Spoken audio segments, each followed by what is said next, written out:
Então, no fundo, nós encerramos aqui esta primeira geração do mito, que acaba aí pouco antes da Primeira Guerra Mundial, ainda não começou a guerra, e o professor Príncipe aponta, no final desta parte, ele aponta para um erro principal, para aquilo que ele considera o erro principal do mito do conflito. Ele diz que esse erro principal consiste na falsidade histórica de que teria existido um conflito entre duas classes, não é? A classe do clero versus a classe dos cientistas.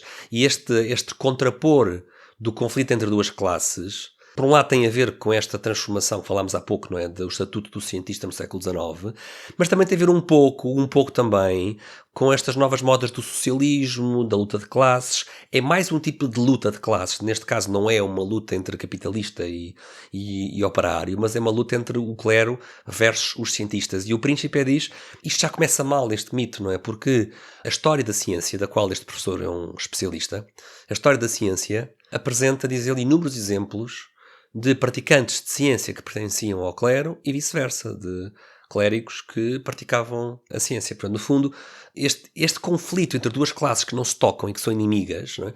Que vimos e citámos no começo deste episódio, não é? Nas palavras do Draper, e na primeira parte começámos com uma citação do Ramalho Ortigão, esta ideia de que havia duas classes distintas em conflito é uma falsidade histórica. E este é o erro principal, diz o Príncipe, deste mito do conflito. Exato, e é interessante como estas ideias se propagam, não é? E é engraçado que isto surge tudo mais ou menos na mesma altura, não é? Esta ideia do conflito, ou seja, esta ideia do conflito entre classes que passa também para outros domínios, sem ser a questão particular dos ricos contra pobres ou oprimidos contra opressores. É engraçado como isto se propaga para várias camadas da sociedade, não é? Sim, o mais possível.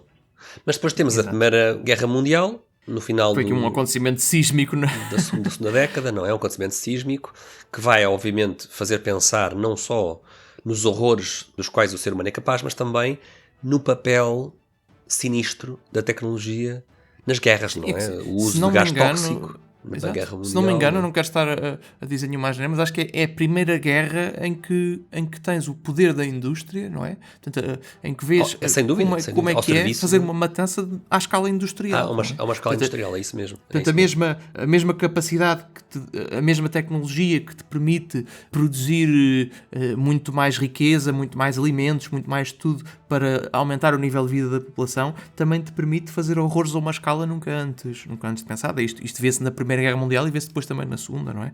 Portanto, há aqui... Pronto, foi uma época tramada.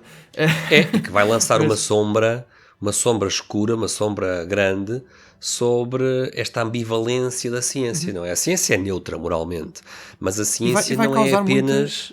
Sim, mas a ciência não é apenas uma... A ciência não vai substituir a religião para dar moral ao homem, não é? No fundo é isto que algumas pessoas vão se dar conta, muitas vão se dar conta depois da Primeira Guerra Mundial, não é? Que continua a ser preciso uma moral para usar a ciência moralmente, não é? Uhum.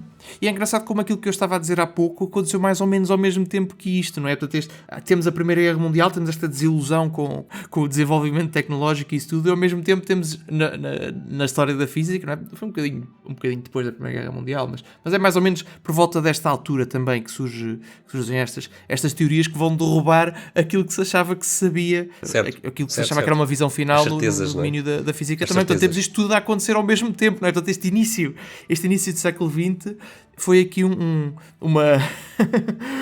rombo na confiança do ser humano em relação à sua capacidade, não é? À visão de si próprio, que foi completamente avassalador. Olá a todos, esperemos que tenham gostado do excerto desta nossa conversa. Se quiserem ver o episódio completo, temos o link na descrição. E se gostam deste conteúdo, não se esqueçam de subscrever, pôr gosto e partilhar. Obrigado e até à próxima.